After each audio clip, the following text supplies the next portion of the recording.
पिला माने वर्तमान आमर एलटीआर रो हिंदी रो प्रोविजनल आंसर की आम पाखक पलि आसी वर्तमान आम आंसर की पाइला परे हमको दुईटा जिनस एठी करिवार अछि आमे जो क्वेश्चन सब अटेंड करिथिले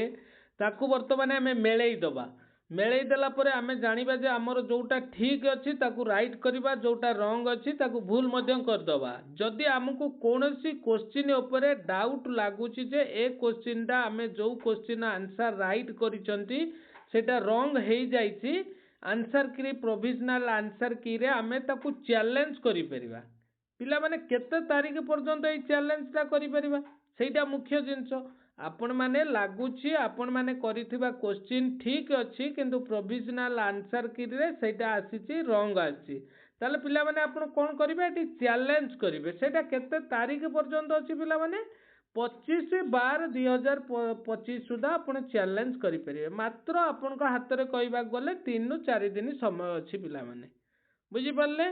आपण माने जो डेट रे पिला माने एग्जाम अटेंड करिसंती तार एग्जाम अटेंड डेट जमा 20/12/2025 पिला माने माने एते जल्दी आपण माने आंसर की प्रोविजनल आंसर की आसीची आसिला परे मात्र आपण को समय देइची 3 रु 4 दिन मध्य आपण चैलेंज करिवे जदि कोनोसी क्वेश्चन ना आपण मानकू लागुची जे एई क्वेश्चन टा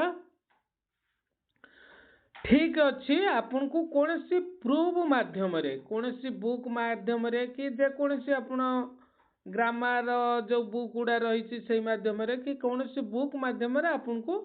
कौन करिया को पड़ियो पिला माने आपन को देबा पई पड़िबो जे डाटा दे के चैलेंज करि परिबे केते तारीख 25/12/2025 भितरे वर्तमान पिला माने आपण जो आंसर की आसी आपण माने देखि दियंतु आपण माने टिके टिके जदि को मान को पाखर अछि तो देखि नेबे जदि नहले एई मान को भितरु देखि दियंतु सेट ए सेट बी मध्य रे आंसर लेखा आइछि पिला माने 1 नंबर 2 नंबर 3 नंबर सीरियली अछि आपण मान को किछ असुविधा आइबो नै जो माने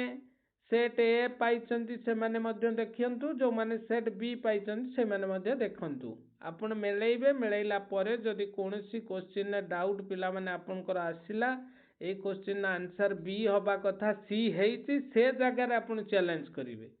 से जगह रे चैलेंज करले कोन हबो पिला माने ओ डबल एसी आपन को कोन करिवो ग्रेस मार्क दबो पिला माने जदि क्वेश्चन भूल थिबो किबा आंसर भूल थिबो ताले आपन को ग्रेस मार्क मिली जिवो जेपरि आपण माने ओडिया आउ आर्ट्स रे 3 मार्क 4 मार्क लेखा ग्रेस पाइचंती आपण ए जगह रे मध्य सेमिति ग्रेस पाई परिवे तेणु मु आपण मानकू कहबी पूरा पुंखानुपुंख आपण माने डिटेल्स भाव रे देखंतु देखिला परे जदि कोनोसी क्वेश्चन ऊपर आपनकर सठिक प्रमाण आपण पाखरे अछि आपण से जगह रे चैलेंज करंतु चैलेंज करले दीटा जिंस हुए तो आपण मानकर क्वेश्चन रो आंसर रॉन्ग हेइ थाई पारे पिला माने जदि गवर्नमेंट गाइडलाइन हिसाब रे से क्वेश्चन आंसर भी भूल अछि ताला आपण ग्रेस पाइबे जदि क्वेश्चन भी भूल अछि ताला आपण ग्रेस पाइबे तेणु करी आपण जदि मल्टीपल क्वेश्चन आंसर दीटा किंबा तीनटा मध्ये अछि पेडा सेक्शन ने तार से जगह रे मध्ये बी आ सी रा आंसर पाइबे तेणु मु आपण मानकू कहिबी आपण माने चैलेंज करंतु आउ गोटे जिनस पिला माने एठी मु आपन को कहबा पई चाहिबी आपण मात्र समय होची 25/12/2025 मध्य रे अछि माने समय कहबा गले मात्र 3 दिन आपन को हाथ रे बुझी पारले पिला माने आउ या परे पिला माने आपनकर फाइनल आंसर की आसीबो फाइनल आंसर की जोटा को कहउचंदी आपण माने रिवाइज आंसर की आसीला परे तापर आपण मानकर डीबी डेट देई दबो आपण माने पिला माने ओरिडी हबा किछि दरकार नै मु हिंदी रो जति कि आपण मान को जानिछि पिला माने आपण माने सेई गोटिए समय रे कहा समय रे एलटीआर आर्ट्स ओडिया आउ हिंदी संस्कृत ए चारिटा को जिंस कोन करबो पिला माने गोटिए समय रे आपण मान को पोस्टिंग दबो बुझी परले आर्ट्स ओडिया हिंदी संस्कृत जदि आपण माने कहबे आपण माने गोटिए समय रे पिला माने आपण माने ओरिएंटेशन को जिबे आपण माने गोटिए समय रे चाकरी पाइबे समस्ते जानि परले पिला माने आपण मानकर एग्जाम सरी गला परे आपण मानकर फाइनल आंसर की जेपरि पळि आसीची कहार एलटीआर आर्ट्स आ ओडिया रे पळि आसी आपण माने मध्ये पाइ जिबे बहुत जल्दी पाइबे आपण 25 तारिख भीतर जदी चैलेंज करूचंती 5 दिन मात्र 5 दिन एटा कि 31/12 मध्य रे पिला माने आपण कोन करिवे रिवाइज आंसर की पाई जिबे बुझी परले पिला माने ମାତ୍ର 5 ରୁ 6 ଦିନ ଭିତରେ ଆପଣ ରିଭାଇଜ ଆନ୍ସର କି ପାଇଗଲେ। ଆନ୍ସର କି ପାଇଲା ପରେ ତାପରେ ଆପଣ ମାନଙ୍କର ଫାଇନାଲ ଡିଭି ଲିଷ୍ଟର ନାଁ ପଳେଇ ଆସିବ ପିଲାମାନେ। ଆପଣ ବହୁତ ଜଲ୍ଦି ଆପଣ ମାନଙ୍କର ଡକୁମେଣ୍ଟ ଯଦି କୋଉ ମାନଙ୍କର ଲାଗୁଛି ଏଇ ଡକୁମେଣ୍ଟଟା ମୋର ଦରକାର, କୋଉମାନେ କାଷ୍ଟ ସାର୍ଟିଫିକେଟ ଖୋଲିଛନ୍ତି ସେମାନଙ୍କର ଯଦି 3 ବର୍ଷରୁ ଉର୍ଦ୍ଧ୍ୱ ହେଇଯାଇଛି ସେମାନେ ଆଉ ଥରେ ଆପ୍ଲାଏ କରିପାରିବେ। ଯଦି କୌଣସି ପିଲାର ଆପ୍ଲିକେସନ ନାହିଁ ସେ ଜିନିଷ ଉପରେ ସେମାନେ କ'ଣ କରିବେ ପିଲାମାନେ କଲେକ୍ଟ କରିପାରିବେ। ଯଦି କୌଣସି ଡକୁମେଣ୍ଟ ଆପଣଙ୍କ ପାଖରେ ନାହିଁ, ଆପଣ ସେ ଜାଗାରେ ଇକ୍ୱିଭାଲେନ୍ସ ହଉ ଯେକୌଣସି ଡକୁମେଣ୍ଟ ନାହିଁ ତାକୁ କଲେକ୍ଟ କରିକି ରେଡ଼ି କରନ୍ତୁ। ମାତ୍ର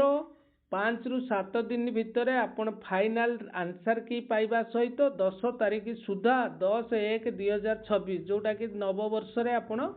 ଡିଭି ଲିଷ୍ଟର ନାଁ ପାଇଯିବେ ଆଉ ନବବର୍ଷରେ ନୂତନ ଚାକିରିରେ ପିଲାମାନେ ଜଏନିଂ କରିବେ। ତେଣୁ ମୁଁ ଆପଣମାନଙ୍କୁ ଏତିକି ସୂଚନା ଦେବି, ଆପଣମାନେ ଯଦି କୌଣସି ପିଲାଙ୍କ ପାଖରେ ଲାଗୁଛି ଡକୁମେଣ୍ଟର କିଛି ରିକ୍ୱାର୍ଡ ରହିଛି, ଯଦି ଆପଣମାନେ କୌଣସି ଡକୁମେଣ୍ଟ ଆପଣମାନଙ୍କ ପାଖରେ ନାହିଁ ତାକୁ କଲେକ୍ଟ କରନ୍ତୁ।